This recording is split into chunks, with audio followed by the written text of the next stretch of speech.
But நம்ம டிஎம்டியில் என்னென்ன benefits கொடுக்குறோம் அவங்களுக்கு எம்ப்ளாயீஸ்க்கு அப்படிங்கிறத அவர் எக்ஸ்பிளைன் பண்ணுறது. பட் ஒரே ஒரு விஷயம் before I conclude I would like to tell you is that இந்த எக்ஸாமை ட்ராக் பண்ணுறது ரொம்ப ரொம்ப ஈஸி. ஏன் அப்படின்னா உங்களுக்கு கேள்வி இருக்குது, பதில் இருக்குது. இந்த எக்ஸாமை பொறுத்த வரைக்கும் உங்களுக்கு 200 கேள்விகள் இருக்கும்.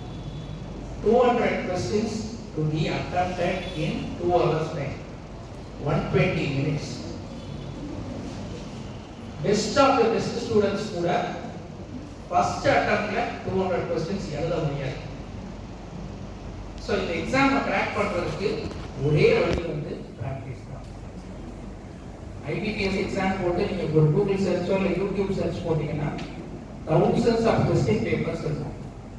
நம்ம பிளேஸ்மெண்ட் ஆஃபீஸர்ஸ்க்கும் நாங்கள் ஷேர் பண்ணுவோம். அதில் நீங்கள் ஆன்லைனில் மார்க் டெஸ்ட் பண்ணணும். விடாமல் யார் மார்க் டெஸ்ட் பண்ணுறீங்களோ அவங்க தான் வந்து இந்த எக்ஸாமை கிளியர் பண்ண முடியும். நான் திருப்பியும் சொல்கிறேன், இந்த எக்ஸாமை கிளியர் பண்ணணும்னா நீங்கள் காலேஜில் பெஸ்ட் ஸ்டூடெண்ட்டாக இருக்க வேண்டிய அவசியமே கிடையாது.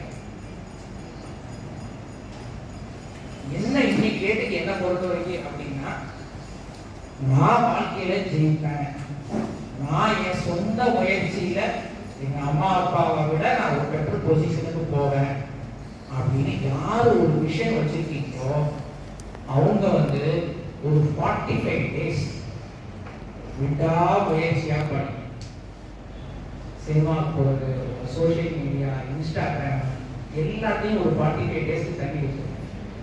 ஒரு நாளைக்கு மினிமம் 2 மணி நேரம் உங்க காலேஜ் தவிர 2 மணி நேரம் பிராக்டிஸ் பண்ணுங்க. This will give you 90 hours of practice. இந்த 90 hours of hardcore practice யார் பண்ணாலும் இந்த எக்ஸாமை பாஸ் பண்ணிடலாம். ஆனால் 90 hours நீங்க மார்க் டெஸ்ட் கண்டிப்பாக பண்ணணும்.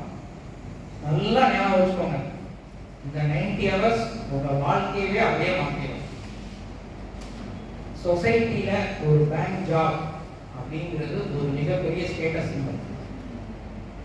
இன்னைக்கு உங்க அம்மா அப்பாவை மதிக்காதவங்க, உங்களை பெருசா யாருன்னே பார்க்காத ஒரு ரிலேட்டிவ் கூட நீங்க உங்க ஒரு பேங்க் ஐடி கார்டை போட்டு ஒரு பேங்க் ஜாப்ல இருக்கவங்க 6 மாசம் 1 வருஷத்துக்கு அப்புறம் பார்த்தீங்கன்னா உங்க வீடு தேடி எல்லா விசேஷத்துக்கும் வந்து சொல்லுவாங்க, நீங்க ஒரு நல்லதுக்கு எல்லாம் போறீங்க, கல்யாணத்துக்கு போறீங்க அப்படின்னா உங்களுக்கு எவ்வளவோ டிஸ்டன்ஸ் ரிலேட்டிவ் கூட உங்கள்கிட்ட வந்து பேசுவாங்க, உங்க அம்மா அப்பாட்ட வந்து பேசுவாங்க.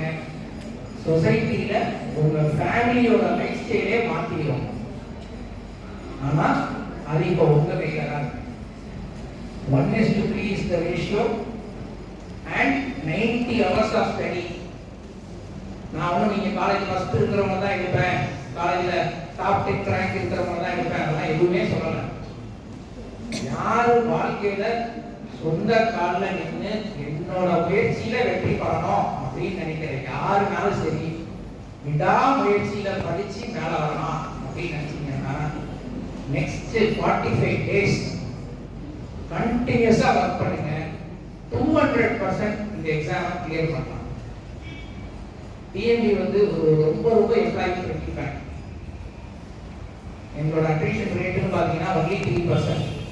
வேற பேங்கிங் இண்டஸ்ட்ரி பார்த்தீங்கன்னா பிரைவேட் செக்டர்ல 25%, 40% இருக்கும். பட் டிஎம்பியோட அட்ரிஷன் ரேட் வந்து வெறும் 3% தான். ஏன் அப்படின்னா நம்ம எல்லாரையும் அனாவஸ் தான் நம்ம பேங்க் கொண்டு போவோம். பேங்க்ல நிறைய பெனிஃபிட்ஸ் இருக்கு, என்னோட கலீக் இப்போ சொல்லுவார் உங்களுக்கு. But friends, I again reiterate, இந்த 90 days நீங்க படிக்கிறது தான் உங்க லைஃப் சேஞ்சிங்கா இருக்கும். ஏன் அப்படின்னா நீங்க நெக்ஸ்ட் இயர் டிஎம்பி எழுதலாமா அப்படின்னீங்கன்னா நீங்க காலேஜ் முடிச்சு போயிட்டீங்கன்னா ஓப்பன் பப்ளிக் போயிருக்கீங்க, எழுத முடியாது. கேசிஎஸ் காலேஜ்ங்கிற ஒரு பிராண்டுக்காக தான் பேங்க் வந்து உங்களுக்கு அந்த ஆப்பர்ச்சுனிட்டி கொடுக்குது. வெறும் 5000 பேரை தான் நாங்கள் இன்வைட் பண்ணோம் பரிசு எழுதுறதுக்கு. ஸோ அதில் ஒரு செலக்டட் க்ரௌடில் இந்த எக்ஸாமை ட்ராக் பண்ணுறது கம்பேரிட்டிவ்லி ஈஸி. நீங்கள் டிகிரி முடிச்சுட்டு வெளியில் போய் எந்த பரிசு எழுதுனீங்கனாலும் லட்சக்கணக்கான பேர் எழுதுவாங்க. நான் பண்ண முடியாதுன்னு தான் சொல்லலை. பட் அங்கே உங்கள் முயற்சி வந்து இன்னும் ஜாஸ்தி தான். இது வந்து அப்படி கிடையாது. கண்டிப்பாக நீங்கள் நல்லபடியாக படிச்சீங்கன்னா தைரியமா இன்டர்வியூல பதில் சொன்னீங்கன்னா போதும், you will get through. Okay, all the best. I last my colleague Ilamon to take you through a presentation. அதுக்கப்புறம் உங்களுக்கு என்னென்ன கேள்விகள் இருக்கோ we will try to answer those questions at the end of the session. Okay, thank you.